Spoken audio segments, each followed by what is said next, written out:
వేద మంత్రాలతో మంగళ వాయిద్యాలతో అతిథుల సాక్షిగా మీ అందరి సమక్షంలో మా పెళ్లి జరిగిపోయింది. ఇప్పుడు మేమిద్దరం భార్యాభర్తలం. నేను చనిపోయే వరకు నేను అహల్యనే ప్రేమిస్తాను. I love Ahalya, I live for Ahalya, I die for Ahalya. నేను గౌతమ్ గారి భార్యని. ఆయనతో 3 ముళ్ళు వేయించుకొని 7 అడుగులు వేసిన తన అర్ధాంగిని.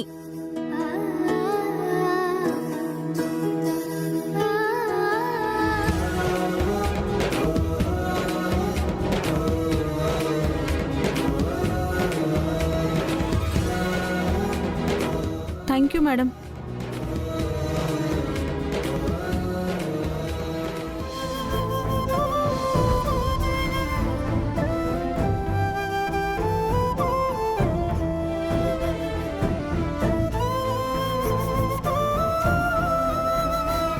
సిస్టర్, సార్, మా మిస్సెస్కి బీపీ చెక్ చేశారా? తన కండిషన్ అది చూసారా? డాక్టర్ గారు చూస్తున్నారు సార్. ఇప్పుడే మేడం గారితో ఈ ఫార్మాలిటీ ఫామ్ ఫిల్ చేయించాను సార్.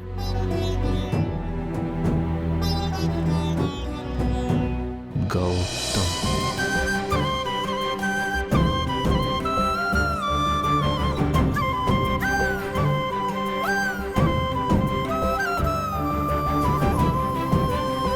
ప్రపంచంలో ఏ భర్త తన భార్య కోసం చేయని పనులు నా కోసం ఆయన చేశారు.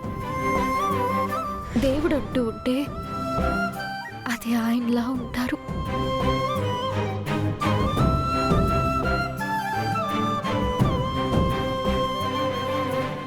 Okay sister.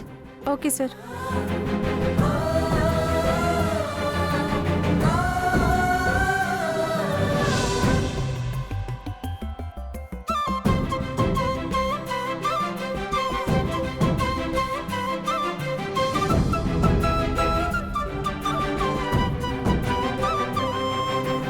డాక్టర్, తనతో మాట్లాడొచ్చా? మాట్లాడండి sir, no problem. Thank you doctor. Carry on sir.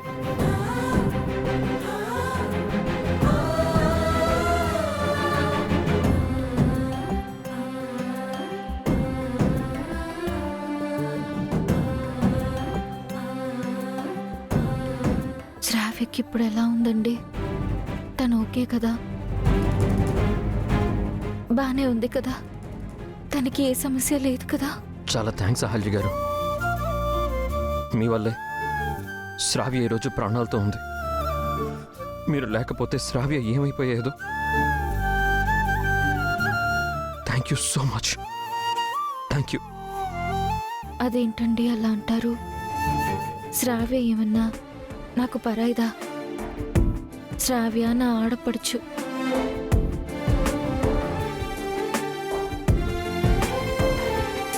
శ్రావ్యకి బాగుందండి. తన గురించి మీరేం వరి అవ్వకండి.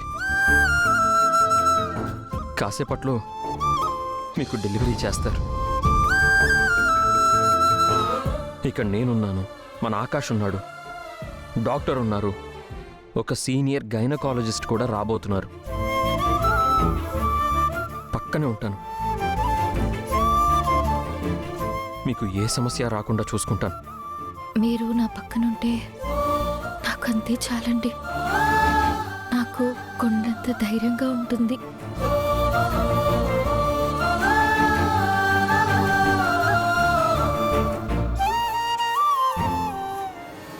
అహల్య ఎక్కడుందే? వదినకి ఈరోజు డెలివరీ చేయబోతున్నారంటున్నానమ్మా.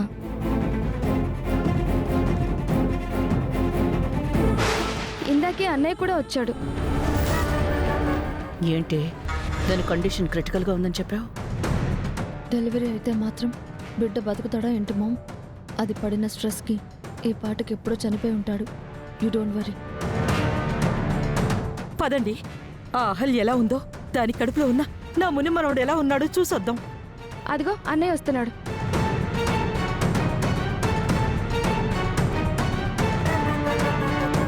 ఏరా, దానికి ఎలా ఉందిరా? కాసేపట్లో డెలివరీ కాబోతుంది నాన్నమ్మ. నీకు మునిమనోడు రాబోతున్నాడు. అహల్యకి నొప్పులు వస్తున్నాయి.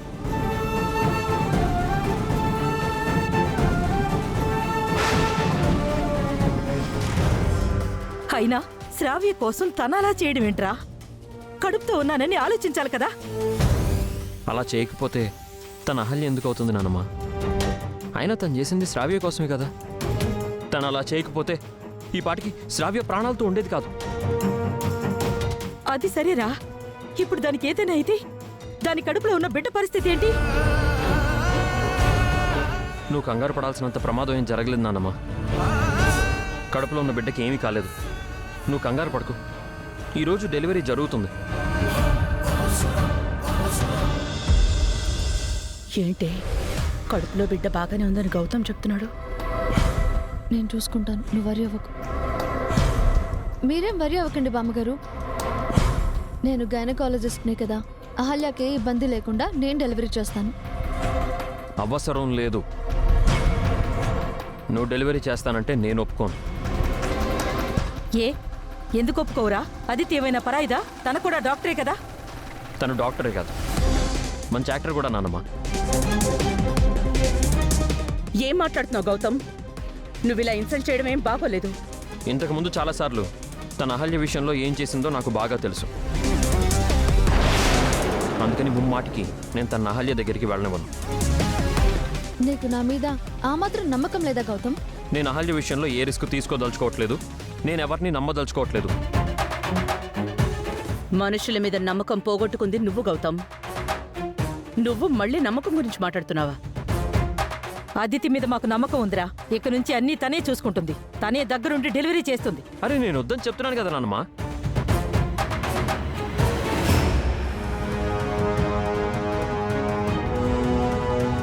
వీళ్ళంతా ఎక్కడున్నారేంటి? What's wrong with you Gautam? నువ్వు నన్నే కాదు, మన డాక్టర్ వృత్తిని కూడా అవమానిస్తున్నావు. బయట నేను అహల్యని శత్రువులా చూస్తుండొచ్చు, కానీ ఇక్కడ నేను ఒక డాక్టర్ని, తనొక పేషెంట్. నేను అంతవరకే ఆలోచిస్తాను. ఆ ఎథిక్స్ వాల్యూస్ నాకున్నాయి. ఎథిక్స్ వాల్యూస్ గురించి నువ్వు మాట్లాడకూడదు. అవును, వాటి గురించి నువ్వు మీ ఫ్యామిలీయే మాట్లాడాలి. ఎవరి విషయంలో ఎలా ఉంటారో నాకు తెలీదా? రేయ్, గొడవ ఎందుకు? ఒక పక్క అహల్య కండిషన్ బాలేదంటున్నావు. నానమ్మ చెప్పినట్టు త్వరగా తనకి డెలివరీ చేయాలి కదా. ఆదిత్యని డెలివరీ చేయని. అది కాదు నాన్న, తను తప్పు వాడు చేసి మిగతా వాళ్ళ మీద నమ్మకం లేదంటున్నాడు. ఇప్పుడు వాడికే ఎవరి మీద నమ్మకం లేకుండా పోతుంది.